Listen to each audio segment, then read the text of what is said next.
इस जन्म के किए गए कर्म का फल अगले जन्म में क्यों मिलता है? ये एक ऐसा सवाल है, इस सवाल की वजह से हमें कुदरत का बनाया हुआ ये जो कर्म सिस्टम है यही अनफेयर लगने लगता है। और यही वो नियम है जिसकी वजह से कभी कभी ये तक ख्याल मन में आता है कि परमात्मा का वजूद है भी या नहीं। इतनी मामूली सी बात तो हम इंसान भी समझते हैं कि यदि एक छोटा बच्चा कोई गलती करता है तो माँ बाप उसे उसी वक्त डांटते हैं, ये नहीं कि उसे 10 साल बाद डांटते हैं। 10 साल बाद अगर डांटा जाएगा तो तब तक तो बच्चा अपनी गलती भूल भी जाएगा, तो उस वक्त उस डांट का क्या अर्थ रह जाएगा। जब कोई इंसान चोरी करता है, कोई अपराध करता है, तो एक न्याय प्रक्रिया के तहत ये फैसला लिया जाता है कि अब उसे कितने वर्ष, कितने महीने जेल में गुजारने पड़ेंगे। और ये बात हम सभी जानते हैं कि जितने भी अपराधी जेल में पहुंचते हैं, जितने भी चोर जेल में पहुंचते हैं, जब तक वो जेल से बाहर निकलते हैं तब तक वो और भी बड़े चोर बन चुके होते हैं, और भी बड़े अपराधी बन चुके होते हैं। यहाँ तक कि यदि कोई निरपराधी भी जेल में पहुंच जाता है तो वो भी वहाँ से चोरी करना सीख के आता है। यानी कि ये वाली जो न्याय प्रक्रिया है, जैसा कि हमारा सिस्टम है, जो कि बिल्कुल फेयर लगता है, फेयर है ही, भौतिक रूप से देखिए बिल्कुल फेयर भी है, लेकिन उसका नतीजा क्या निकल के आता है? क्या आंतरिक बदलाव होते हैं? क्या चोर मन से ही चोरी करने का भाव छोड़ दे? क्या ऐसा होता है? ऐसा नहीं होता। 99% केस में ऐसा नहीं होता। यानी कि आत्मिक बदलाव, अंतरात्मा के बदलाव के बिना ऊपरी कार्य जितना मर्जी कर लिया जाए वो फिजूल होता है। ऐसे ही जैसे पेड़ की जड़ में अगर कीड़ा लग गया है तो पेड़ के पत्तों में जितनी चाहे उतनी दवा छिड़किए, पेड़ स्वस्थ नहीं होगा। पेड़ स्वस्थ कब होगा? तब होगा जब आप उसकी जड़ में दवाई छिड़केंगे।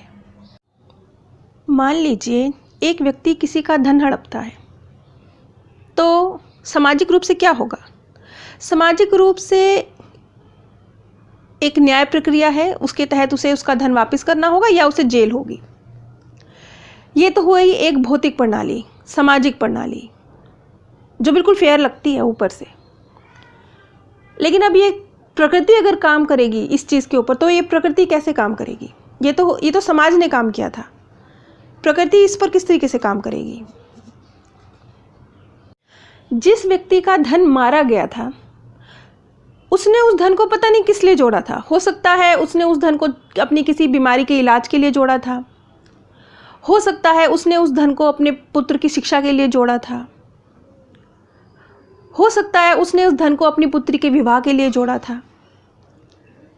जिसका धन मारा गया है उसने इस धन को किस वजह से जोड़ा था, उसका वो काम भी डिस्टर्ब हुआ। और धन की हानि तो हुई, धन के साथ साथ उसको मन से भी बहुत दुख पहुंचा, क्योंकि उसके धन की हानि हुई तो उसे मन से भी बहुत दुख पहुंचा। सिर्फ उससे नहीं पहुंचा, उसकी पत्नी, उसके बच्चे, सबको इस घटना से दुख पहुंचा। नेक्स्ट बर्थ में, यानी तब जब वो भूल चुका है, चाहे वो इसी बर्थ में हो चाहे वो नेक्स्ट बर्थ में हो, तब जब वो इस घटना को भूल चुका है, तब जब वो रिटर्न करेगा इस पैसे का, तो वो किस तरीके से करेगा? ना सिर्फ ये धन विद ब्याज उसे रिटर्न करना पड़ेगा, एक चक्रवृद्धि ब्याज भी इस पर लगेगा। इसके साथ साथ उसकी पुत्री का विवाह रुका, उसकी घर में जो इलाज होना था वो इलाज नहीं हो पाया, इस धन की हानि की वजह से जो उसके पुत्र की शिक्षा रुकी, ये सब भी उसे रिटर्न करना पड़ेगा। इन सब की समस्याएं भी उसे झेलनी पड़ेंगी, ये सब चीजें भी उसके सामने विद ब्याज आएंगी। यानी कि हिसाब किताब तो चुकतू हुआ, लेकिन सिर्फ हिसाब किताब चुकतू होना फेयर नहीं है, क्योंकि सिर्फ हिसाब किताब चुकतू होने से अंतरात्मा में बदलाव नहीं आया, सिर्फ हिसाब किताब चुकतू हुआ। लेकिन जब वो भूल चुका होगा, जब बिल्कुल फेयर तरीके से विद ब्याज वो सब कुछ रिटर्न कर रहा होगा, उस टाइम उस दर्द की वजह से उसकी अंतरात्मा में बदलाव आएगा, एक आत्मिक परिवर्तन आएगा। और वो जो अंतरात्मा का बदलाव है वो उसको उस स्टेज तक लेके जाएगा जहां उसके अंदर से नहीं, मुझे किसी का धन मारना ही नहीं है, मुझे मेरे बिना हक का पैसा चाहिए ही नहीं, ये वाला भाव उसके अंदर बहुत स्ट्रांगली डेवलप होगा। और यही ये प्रकृति चाहती है। अब इस चीज़ को थोड़ा सा साइंटिफिकली समझने की कोशिश करते हैं।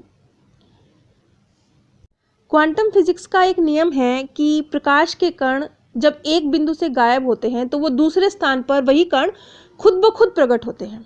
अब इस नियम का क्या एग्जैक्ट स्पष्टीकरण है, ये तो वैज्ञानिक भी उनके अलग अलग तर्क है इस पर, लेकिन क्वांटम फिजिक्स का यही नियम हमें जो ऊर्जा आप अभी इस बर्थ में क्रिएट कर रहे हैं वो आपको नेक्स्ट बर्थ में मिल रही है और विद ब्याज मिल रही है। चाहे पॉजिटिव कर रहे हैं चाहे पॉजिटिव के विपरीत कर रहे हैं, दोनों का यही है। ये जो क्वांटम फिजिक्स का नियम है ये इसके ऊपर सही बैठता हुआ प्रतीत होता है, क्योंकि यहाँ पर भी जहाँ पर ऊर्जा का निर्माण हो रहा है वहाँ पर वो दिखाई नहीं दे रही, क्योंकि हम देखते हैं कि जिसने गलत काम किया उसको तो कुछ नतीजा मिला ही नहीं। यानी ऊर्जा जहाँ निर्मित हुई वहाँ पर तो नजर आई नहीं, उसका रिजल्ट कहाँ मिला, अगले बर्थ में मिला। ऐसे ही जैसे प्रकाश के कण यानी ऊर्जा एक स्थान से गायब होकर दूसरे स्थान पर प्रकट हुई।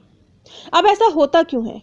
ऐसा होता इसलिए है क्योंकि हर ऊर्जा की एक उत्पादक क्षमता होती है। उत्पादक क्षमता मतलब उस ऊर्जा में जो भी देने की कैपेसिटी है वो अपनी कैपेसिटी में जिसका सबसे ज़्यादा होती है उस वक्त वो आपके सामने आती है।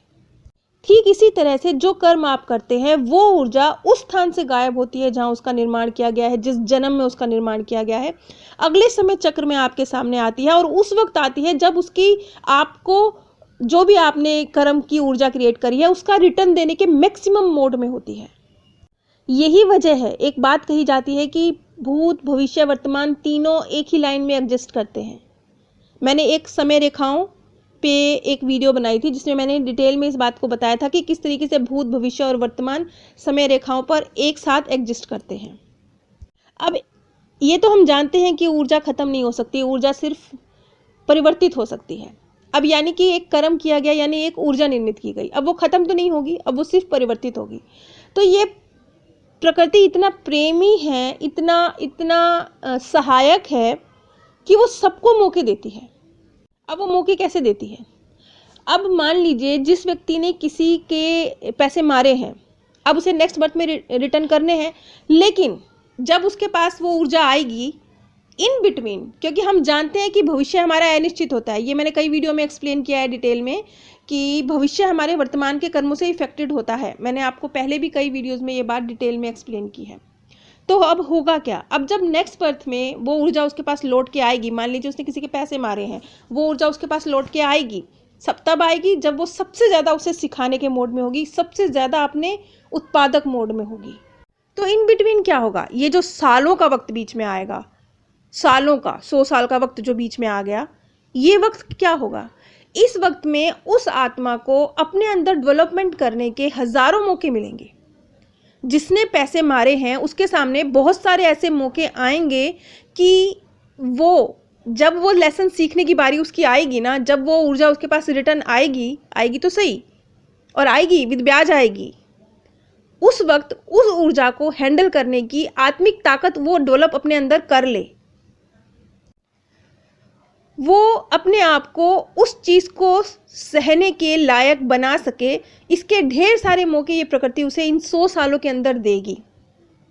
और जिसने पैसे मारे हैं अगर वो इन 100 सालों के अंदर सीख जाता है, ये प्रकृति जब उसे सिखाएगी कि बेटा तूने ये गलत काम किया था, और वो व्यक्ति सीख भी जाता है, तो तब जब उसके सामने इस ऊर्जा का रिटर्न आएगा, उसकी विवाह में भी दिक्कत आएगी, बच्चे की पढ़ाई में भी दिक्कत आएगी, बीमारी का इलाज पे जो पैसे खर्च करने थे वो भी नहीं मिलेंगे सारे। जब ये ऊर्जा रिटर्न आएगी, विद ब्याज रिटर्न आएगी, उस वक्त इस ऊर्जा को झेलने की ताकत उसमें ज़्यादा हो जाएगी अगर उसने उन लेसनों को जो बीच में 100 सालों में आएंगे सीख लिया होगा तो। यानी ये प्रकृति ने फिर भी मौके दिए। मान लीजिए बच्चा फेल हो जाता है ना, तो टीचर फिर भी बहुत प्यार करता है। टीचर बोलेगा नहीं बेटा, एक कंपार्टमेंट का पेपर दे ले, चल तू दूसरा भी दे ले, चल तू तीसरा भी दे ले, चौथी बार में तो पास हो जा। ये टीचर का प्यार है जो वो बार बार मौके दे रहा है कि बेटा अभी भी मौका है, कंपार्टमेंट के पेपर की तैयारी कर ले ज़रा अच्छे से, ताकि तू पास हो सके। बस इसी तरीके से बहुत बहुत फेयर ये प्रकृति है। तो ये कभी भूल के भी अपने दिमाग में मत लाइएगा कि किसी ने कुछ गलत कर दिया, अब उसका साथ तो कुछ गलत हुआ ही नहीं, वो तो बहुत मजे कर रहा है। नहीं, ये प्रकृति 1000% फेयर है, इतनी फेयर है जितनी आप कल्पना में भी नहीं सोच सकते। क्योंकि ना ये सिर्फ किए हुए कर्मों को रिटर्न करती है, उनका हिसाब करती है, बल्कि ऐसे हिसाब करती है जैसे कि चोर को चोरी की सजा भी मिले और उसकी अंतरात्मा से चोरी करने का भाव भी खत्म हो जाए, और इन बिटवीन सजा मिलने से पहले उसे चोरी नहीं करनी सीखने के हजारों मौके भी मिले। अब एक सवाल और आ जाता है कि जिसके साथ हुआ वो, तो पहले तो इस ख्याल को अपने दिल से बिल्कुल निकालिए कि जब भी कोई, जैसे मान लीजिए किसी ने किसी के पैसे मारे, तो कई बार लोग कहते हैं कि आपने उसको पूर्व जन्म में रिटर्न करने होंगे। नहीं नहीं, बिल्कुल नहीं। कोई भी गलत काम जब ऐसे होता है तो वो पूर्व जन्मों का किया हुआ नहीं होता। प्रकृति ऐसे नहीं करती। प्रकृति किसी भी कर्म का निपटारा ऐसे नहीं करती कि वो एक कर्म के निपटारे के लिए दूसरे व्यक्ति से गलत काम करवा दे, ऐसे नहीं करती प्रकृति। अब इस चीज़ को मैं अगली कड़ी में डिटेल में एक्सप्लेन करूंगी कि प्रकृति उस व्यक्ति को जिसके साथ ये घटना घटी क्या सिखाने के लिए, कि किस तरीके से उसकी लाइफ में ये आई। मैंने आप सभी के साथ नीचे डिस्क्रिप्शन बॉक्स में अमेज़ोन का लिंक शेयर किया है। अगर आप लोग उस अमेज़ोन के लिंक के माध्यम से कुछ भी परचेज़ करते हैं तो बिना कोई भी आर्थिक नुकसान उठाए आप इस चैनल को छोटा सा सहयोग दे पाते हैं, जिसकी इस चैनल को बहुत आवश्यकता है। और आप सभी जिन्होंने भी अमेज़ोन परचेजिंग के माध्यम से इस चैनल को छोटा सा सहयोग दिया है, उसके लिए मैं आप सभी की बहुत बहुत धन्यवादी हूँ।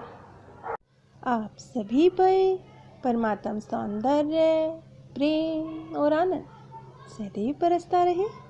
आप सभी दिव्य परम धाम में स्थान प्राप्त करें।